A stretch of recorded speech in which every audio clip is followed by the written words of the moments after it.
Hello everyone and welcome to Who Wore It Better, where I review Raw and SmackDown back to back and try and figure out which show won for the week. Now before I go into Raw and SmackDown talk, I do need to talk about something I've been meaning to address for the last couple of weeks, but I've been totally spacing on it. A lot of you know I'm a big fan of wrestling shorts on YouTube, where Ash does a bunch of hilarious animations of wrestlers doing crazy stuff. He does a lot of pay-per-view prediction videos, little animated bits there, and it's terrific stuff. If you haven't checked it out, I recommend you do.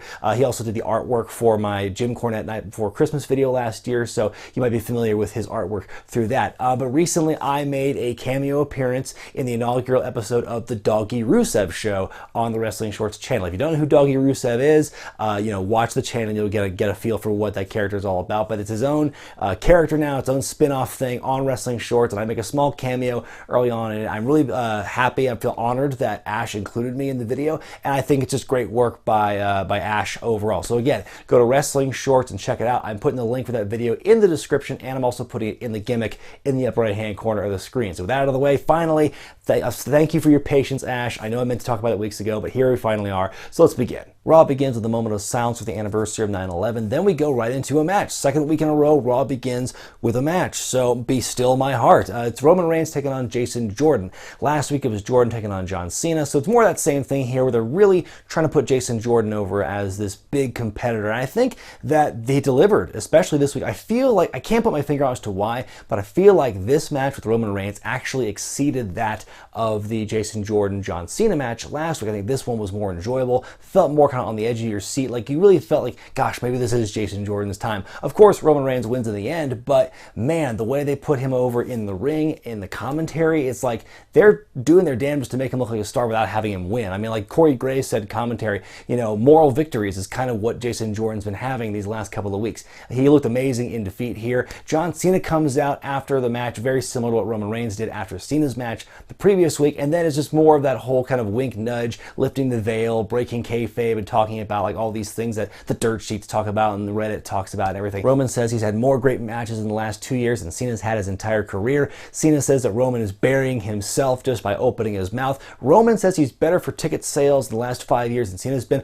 although looking at the attendance for the last couple of shows this week, I'm not so sure that's actually the case. I mean, is that true? I mean, I don't know what the actual numbers are. Have ticket sales improved now that Roman Reigns is on top and Cena's in the back burner? I don't know. Someone please answer that question for me, because I can't pull it up right now. And then Cena just drops a big bombshell at the end of the segment saying, I'm like a drug test. You ain't getting past me. Like, whoa! Like the fact that like they're making Roman's wellness violation from last year like a part of this promo is kind of a diss thing. Like, whoa! Like who is managing this angle? Who's like the creative force behind this specific angle? Because it's just like crazy. They've just totally blown the lid off of any kind of semblance of like kayfabe and keeping like the black spots on both men's careers kind of hush hush. Like none of that. It's like it's all out in the open in this segment, even though it's all scripted and it's all, I'm sure, approved by both guys. Like they're not going off script. It's just like it's out there. It's craziness. But I think both guys were awesome, especially tonight in their promos. Like the previous weeks, it's been like one guy gets the advantage over the other, one guy destroys the other person or makes them look bad. I think both guys had a lot of good points in this promo. And like the thing with the whole Wart shoot thing, even though I disagree with that in a way, because I think it's like it's kind of too inside baseball and it's catering to a minority of fans, and a lot of the fans in the audience might not give a shit about the whole inside goings on and the behind the scenes stuff. It's always attention grabbing and it gets people talking. Our next match is Emma taking on Sasha Banks. Alexa Bliss is on commentary. I feel like she's been doing commentary on Raw like every other week now. They might as well make her a permanent fixture on the commentary team. She's there so often. Early in the match, Nia Jax comes out in street clothes. For the first time I think she's ever been in street clothes on TV, it seems. She sits right down next to Alexa Bliss and does commentary with her. I love the shot of like Alexa looking very nervous, like being right next to this woman who wants to beat her up for the championship. It's a pretty funny visual there. Nia says, at least I gathered from the mumbling she did on commentary, that she still loves Alexa, but she wants the belt. So that kind of keeps her kind of a heel in theory, so it's not a full-blown face turn. Again, it's just more that start-stop push with Nia Jax. They don't know what they want to do with her. Sasha does win with a bank statement, and that's all well and good, and that's how the thing ends. Paul Heyman and the Universal Champion Brocky Brox make their way to the ring. In his promo, Heyman compares Strowman to Brock Lesnar circa 2002, which I think is a very apt description, the way they've just both dominate the legends in their respective times. Heyman calls out Strowman, and Strowman responds. He and Lesnar fight for a bit. Lesnar tosses him with a German, but Strowman gets right back up. He no-sells Suplex City. Nobody's done that before. Even Goldberg, when he was hit with Suplex City, was stunned for a little bit. No, Strowman gets right back up. So this is amazing. Lesnar turns around and he freaks out. And then Strowman hits him with a choke slam, running power slam, and that's it. The plan by Heyman and Lesnar completely backfires, and Strowman is once again standing tall over the champion. I really hope that this does not mean that Lesnar retains in some wonky fashion at No Mercy by hook or by crook, because the way they're building Strowman here on television is just so unbelievably dominant that, you have to think Strowman's going to win, right? The way he's just asserting his will over Brock Lesnar. I hope that that's kind of the conclusion they have at No Mercy, where Strowman continues that. It'd be very shocking and almost in a disappointing way for Lesnar to just eke out a win like he did with Samoa Joe and at SummerSlam, So, I really hope that's where they're going with this, because I'm loving this from Strowman. And it's not the last time we'll see Strowman do something awesome on this show. Up next, Goldust versus Bray Wyatt, which a few years ago I thought would have been a money match on paper. Would have been very interesting to see. But now, just looking at where they are in their respective positions on the card, it's just kind of Goldust hasn't been seen on a significant level in forever. So him being here on Raw to fight Bray rings hollow. And all the way, is Goldust a face now? I don't get it, because if he's fighting Bray, who's kind of like a heel, that would make Goldust a face by default, even though he spent weeks, feels like months, cutting heel promos on R-Truth. And by the way, I think that this match with Goldust and Bray, as short as it was still, to me, a lot more entertaining in a match with zero build than the whole Goldust R-Truth thing that felt like they were building that for half a year. I felt like this match, even though it was 4 minutes long, Goldust put on his working boots and looking really good here against Bray, and putting again a lot of his classic spots and caressing Bray's face before he punches him and stuff. Really good stuff here in this, albeit short match.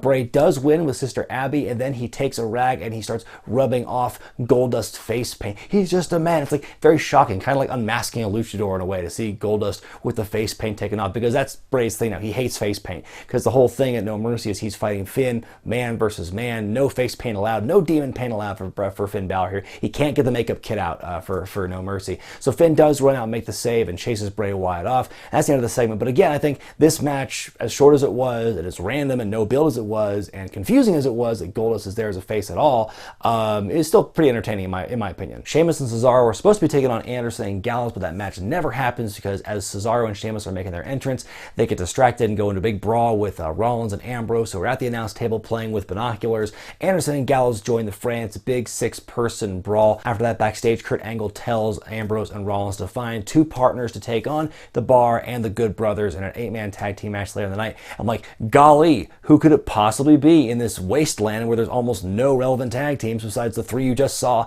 and the Hardy Boys? Ooh, I wonder who it could be. It was announced that former NXT Women's Champion Asuka will be coming to Raw. I imagine once she's healed up from her collarbone injury. I think it's a great move, her going to Raw. I think, Taz said something on his show the other day I think is very true, that to have Asuka on SmackDown wouldn't be great for that show, because then you'd have the show anchored by 2 Japanese stars who are great in the ring, but do have a bit of a language barrier issue with their promo style. So it wouldn't be a good thing to have them both in that show. So to have Asuka on Raw, I think is a great move. A lot of good matchups can be had from Asuka being on Raw. I think they're going to milk this for weeks as Asuka heals up, and it's going to be great when she finally does arrive and hopefully really dramatically shakes up the women's division on Raw. After that, they showed Nia Jax and Alexa Bliss backstage, and Alexa's complaining, oh, Asuka, we should still have our one-on-one match, and Nia says, well, next week we are going to have our one-on-one match, so and I wonder, they're probably going to have some wonky finish that match next week. Elias beats Kalisto pretty handily with the drift away, but before that match happens, Elias is singing his song. I think it's the first and only time in history a song has ever been exclusively dedicated to Anaheim, California. So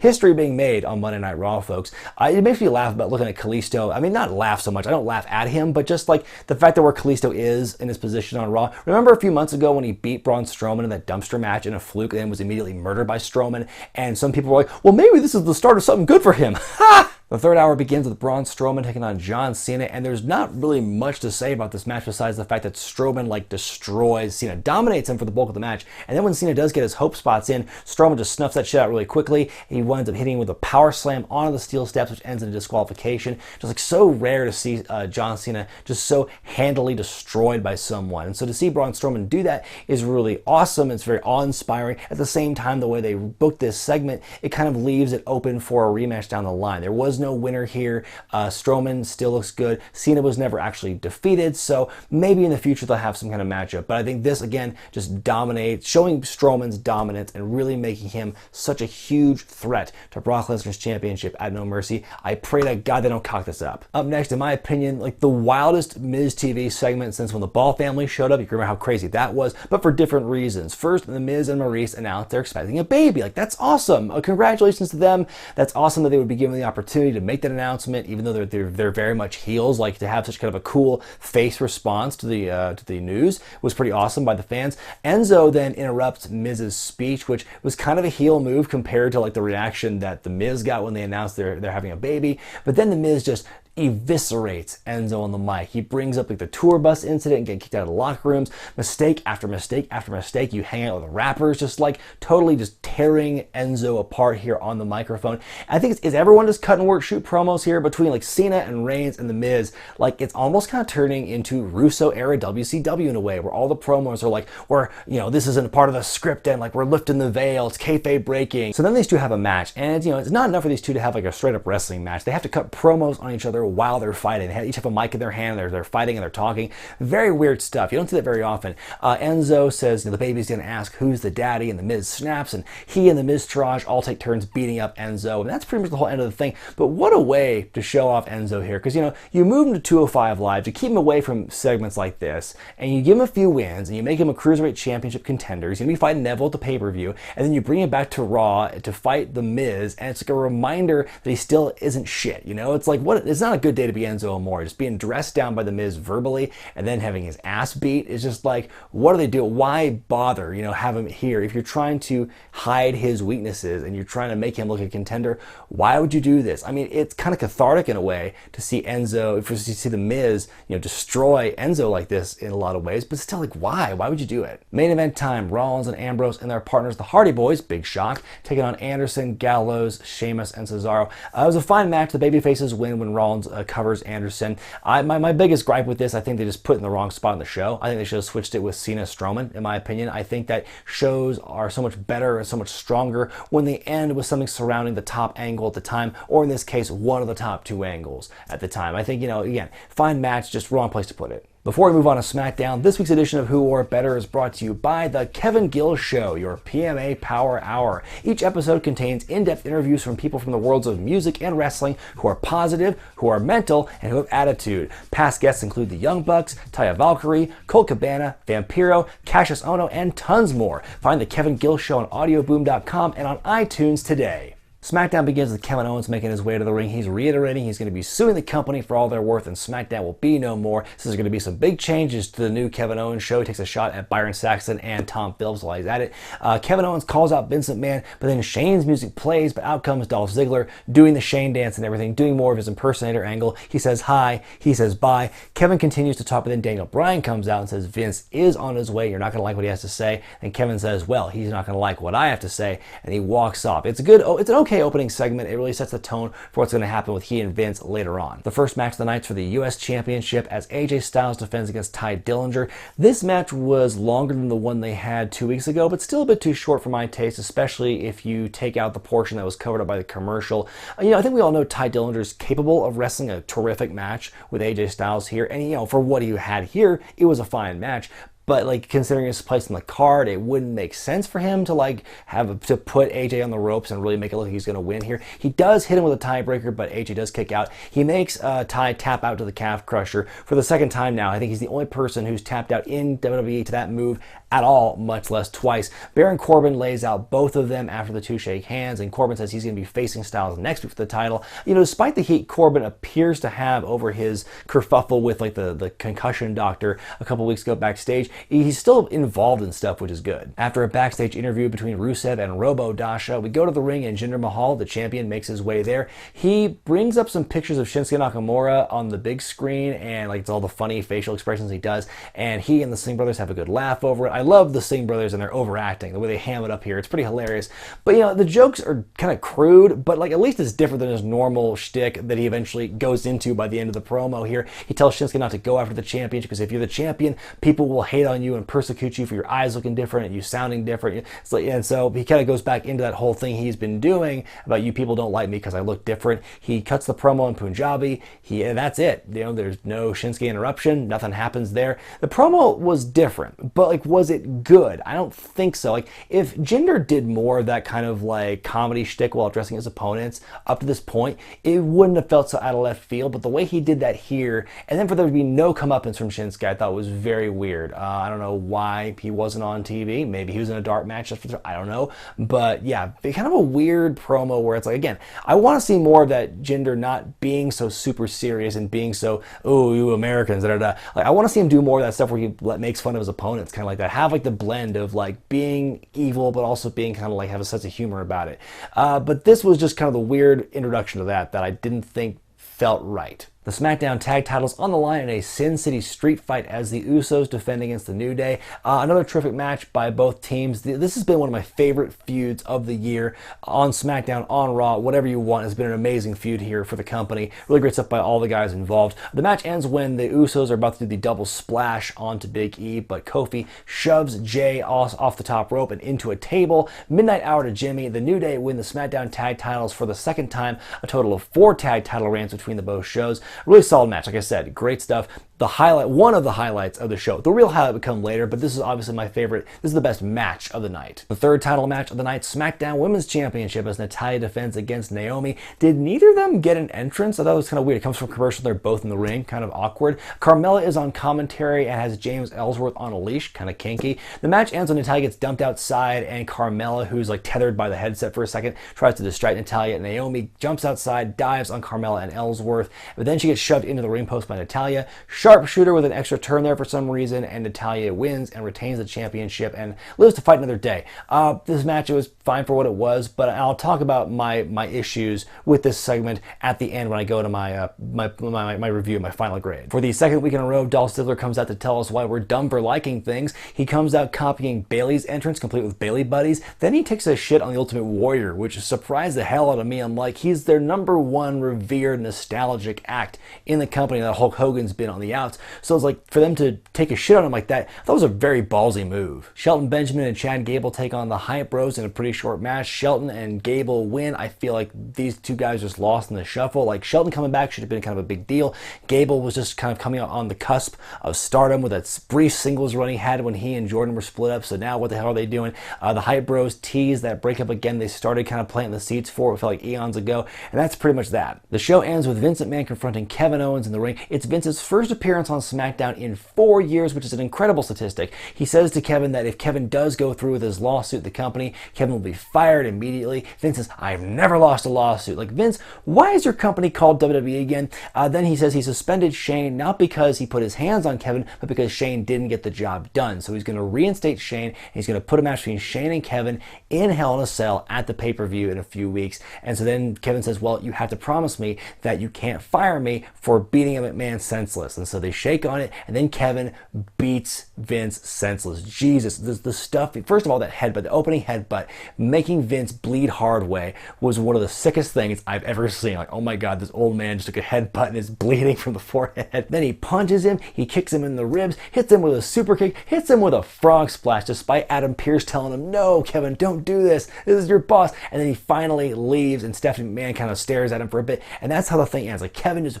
whomps the shit out of Vince McMahon, and that's how the show ends. And like, this is just really the diabolical evil, grotesque nature of Kevin Owens and what he will do to stick it to the McMahons. Time now for me to decide which show won for the week, Raw or SmackDown. And I know a lot of fans are probably going to want to say SmackDown won this week simply based on the merits of what happened in that closing segment, because believe me, that was an amazing way to end the show.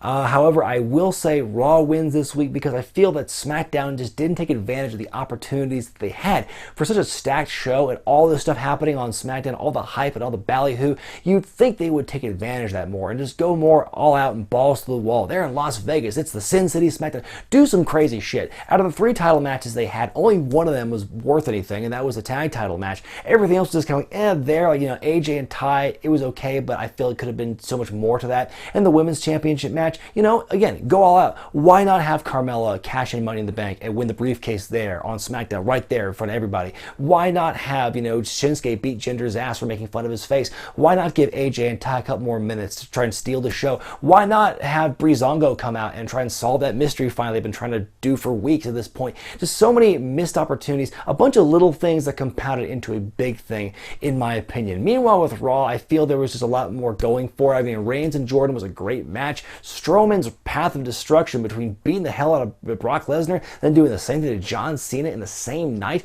Who does that? Who's beating up John Cena and Braun Strowman in the same night? Ever. That's never happened in their primes. It hasn't happened now. It's crazy. Goldust versus Bray was a little hidden gem for me for the reasons I explained earlier. And Mrs. Promo, again, it felt very cathartic, and it was just one of those cool things where it's kind of the wink and nudge thing. But I feel like the Raw is kind of like tipping into that Russo era WCW thing where it's just like too much winking and nodding, too much nudging, too much lifting the veil, and too much catering to the minority of fans that actually give a shit about all that backstage minutia. That's kind of the thing. I feel they're kind of going down that path on Raw. However, I think in the where they have now with it, I feel like it's just enough. Like, okay, don't go too much more overboard with that, please. I think that Elias Kalisto didn't need to be there. And the third hour stacking, again, if they switched Cena and Strowman with the 8-man tag team match, would have been a much stronger show in my opinion. So that's my take on it. You're probably going to hate me and say that SmackDown should have won, but that's my take. I think Raw wins this week. Let me know what you thought about the shows in the comment section below, and don't forget to vote which show you thought was better right here